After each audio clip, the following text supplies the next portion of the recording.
New Zealanders voted against the partial privatisation of energy companies in a 2013 citizens-initiated referendum, which the government of the time ignored. Labour says privatising the energy companies was a failure and wants National to rule out any more privatisations. This is a typical right-wing government playbook. They run down public services by denying them funding. They then say that they're broken and they then try and hock them off. Chris Hipkins is particularly concerned at privatised healthcare. The new Minister of Health, Simeon Brown, says New Zealand's publicly funded healthcare system will not change, but public-private partnerships could be used to fund health infrastructure. ACT leader David Seymour says the government needs to be continually asking the question of whether taxpayers are owning the right assets. The debate on privatisation was launched by Mr Seymour in his State of the Nation speech last Friday.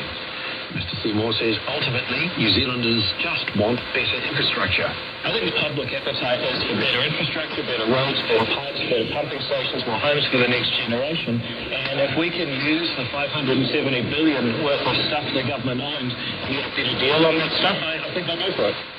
David Seymour used the example of the government owning the agency QV, saying it's hard to see why the government would want to be in the property valuation business. The Foreign Minister doesn't believe the Kiribati President had something else pre-planned at the same time as their scheduled meeting. The government is rethinking more than $100 million in development support to the country after Tanesi Mamau cancelled a week out from the planned visit. Kiribati Education Minister Alexander Timo says that the President had a significant historical event on his home island and could not receive Winston Peters. Mr Peters says that could not have been the case. It was the Prime Minister, the President, who set the date, 21-22 of January. Now, if he set the date, then how can the pre-book statement be correct?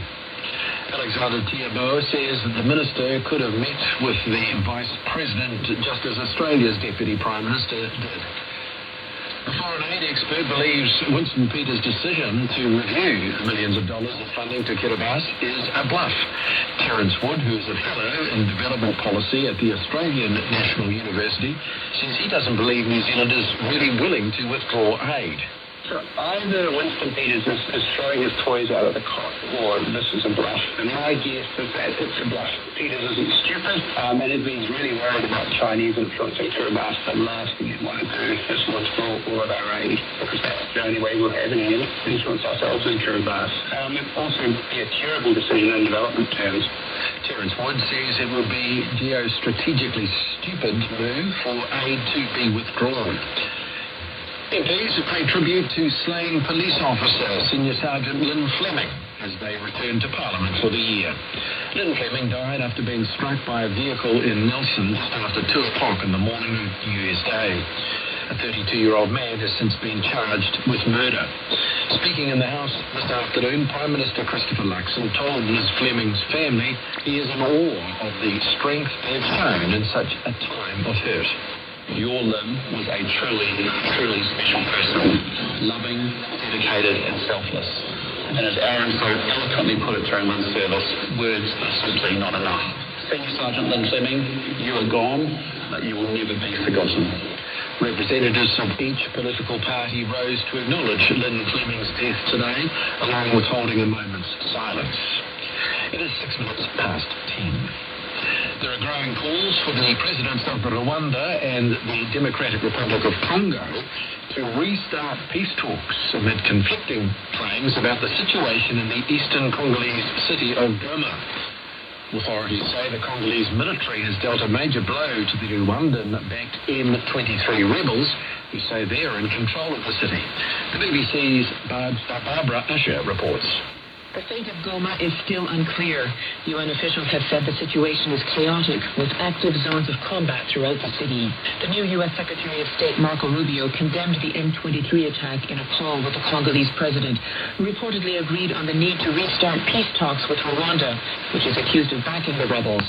But first, the Congolese government has asked for another meeting of the UN Security Council, demanding that this time it take tough action against Rwanda.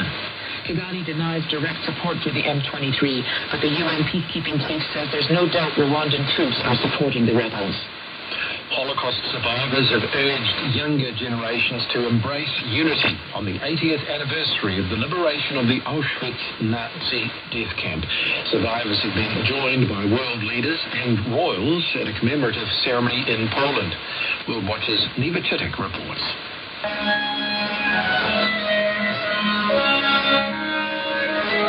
Survivors sat wrapped in blue and white striped scarves under a temporary covering over one of the camp's entrance gates. It was a nod to the clothing they were made to wear in the camps. Toga Friedman was sent to Auschwitz-Birkenau as a young girl in 1944. I thought that we all have to die, that it was normal. If you're a Jewish child, you have to die. I wasn't even sure what Jewish was.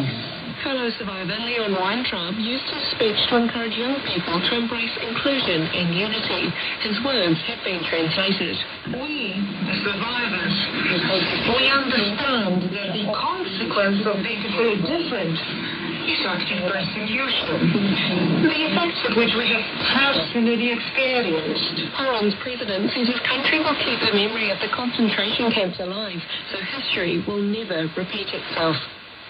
Right Fern Amelia Kerr's success with bat and ball has been recognised with the ICC Women's Cricketer of the Year award. The 24-year-old is the first New Zealander, male or female, to win the top overall individual award. In 2024, the T20 World Cup winner hit more than 650 runs across T20s and one-day internationals and took 43 wickets. Kerr says she's focused on making sure she develops as a true all-rounder. I remember when I started batting for New Zealand, people worried that I was going to forget about my bowling, but I've always said I want to be a genuine all-rounder and be equal at both, and I want to be the best at what I do at each kind of stage of the game, and for me it's trying to grow every part of my game.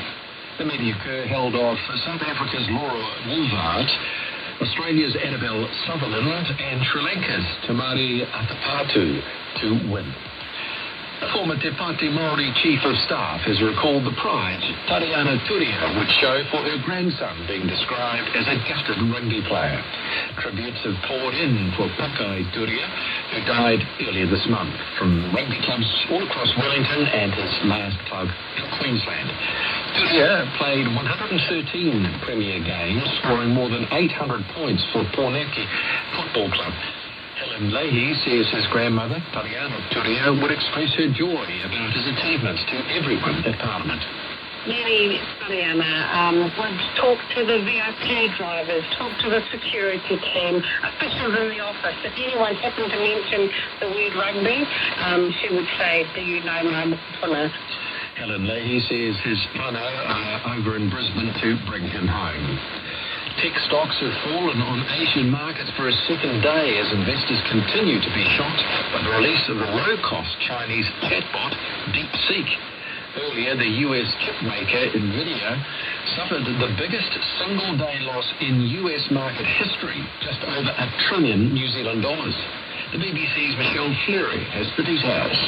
The free assistant developed by the company DeepSeek nearly matches the performance of American rivals like OpenAI's ChatGPT, despite the fact that it uses less powerful chips and less data. That news rippled through Wall Street, NVIDIA by far the largest casualty, deeming it a historic one-day loss. The slide also knocked it from its position as the world's most valuable company. Investors are concerned that this shift will reduce demand for AI hardware. A member of the New Zealand's AI Forum says DeepSeek could potentially provide new opportunities for New Zealand. Ming Cook says ChatGPT had cost more than $100 million to train. He says DeepSeek cost $6 million, which opens new opportunities. We might even open up the possibility for researchers and industry here to start training a more New Zealand-centric model. That's already happening, but training a world-class one is kind of what this unlocks. US President Donald Trump says DeepSeek is a wake-up call for US tech firms. Google Maps says it will change the name of the Gulf of Mexico to the Gulf of America once it's officially updated in the US geographic name system. But as the BBC's Peter Hyde reports, the change will only apply in the US. Google's policy when names vary between countries is for users to choose the official local name. So in Mexico, it will still be the Gulf of Mexico. Outside Mexico and the United States, both names will be offered. Renaming the Gulf of Mexico was part of the flurry of announcements President Trump made within hours of taking office. His Mexican counterpart, Claudia Sheinbaum, perhaps not entirely serious response, suggesting that North America as a whole should revert to an earlier name, America Mexicana. Police say the search for a missing swimmer at Bihar Beach has now been stood down for the evening. A group of swimmers got into difficulty at the West Auckland beach this afternoon. 5 swimmers were rescued, but a 6th swimmer remains unaccounted for. Police say the search is expected to resume tomorrow. Police are also asking the public for help to find an 11-year-old girl missing in New Plymouth. They say Hazel Ford went missing from her Malta Road home about 7 o'clock this morning. She's European with blonde hair, about 150 centimetres tall, and wearing a black dress and holding a yellow handbag. Police say Hazel has an intellectual disability, giving her the mental age of about 5, and has walked away from home before. Animal rights charity SAFE hopes the young man who attacked an octopus is charged. A video posted on social media shows a young man repeatedly kicking and punching an octopus at a Bay of Plenty beach. SAFE Chief Executive Deborah Ashton says the video is sickening and the attacker should be held to account. People carrying out these types of attacks could be charged under Section 13A of the Act for willfully or recklessly ill-treating a wild animal. You know, it is possible that this person is too young to be charged and will most likely be dealt with by the youth justice system. The Ministry for Primary Industries is investigating and the incident has been reported to police.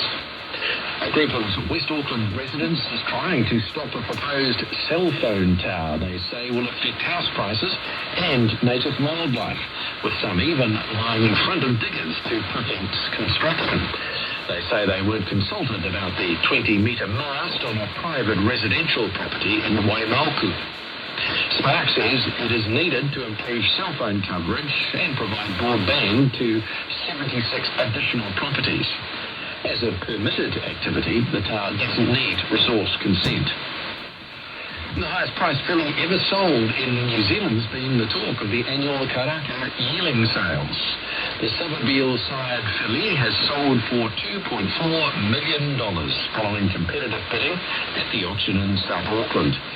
She's also a full sister to the champion 3-year-old Orchestral, which won the $1 million race at Ellerslie last weekend. New Zealand Bloodstock Managing Director Andrew Seabrook says the filly was sold to leading Australian thoroughbred trainer Chris Waller, who plans to take the horse to Sydney to continue her career. Waller, who grew up in Himatangi near Palmerston North, trained the legendary mare Winx. And finally, police say State Highway 29 near the base of the Tamai Range is blocked due to a serious crash. They say the crash involved one vehicle, the person's believed to be in a serious condition. The road is blocked at the intersection of State Highways 29 and 24. The motorists are asked to take alternative routes. And that's the news. Billions of dollars of aid is on the line for Kiribati. You're not expecting the New Zealand taxpayer or the New Zealand system of government to go forward with these plans unless there is every reason to do it. The Prime Minister is confident digital nomads will bring a boost for the economy. That attracts more than just one person. That's fantastic, isn't it? Because tourism... Well, we're going to need more than one person. Oh, yeah, we are. And is the coalition sweeping over its popularity? If you hear anyone from National saying, oh, no, it's all good, that will be rubbish. They are genuinely concerned about that poll. Always popular. Morning report, weekday through 6 on RNZ National. You're listening to RNZ National, funded through New Zealand on air. Back with Emile Donovan and Knights very shortly. We've got the Met Service forecast now to midnight Wednesday. For North